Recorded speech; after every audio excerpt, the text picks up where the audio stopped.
Once again guys, I would like to acknowledge for those who are interested to apply to our FNP organization. And most especially to our elite unit, PNP Special Action Force.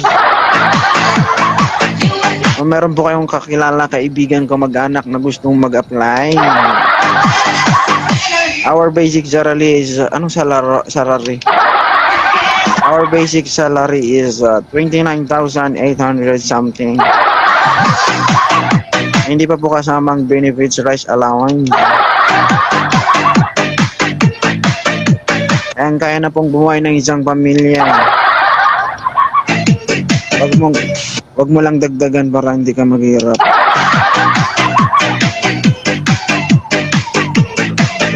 Okay lang po yan, Ma'am Mary Sharon Canharico. Mabilis po ako magpatawad. Alright.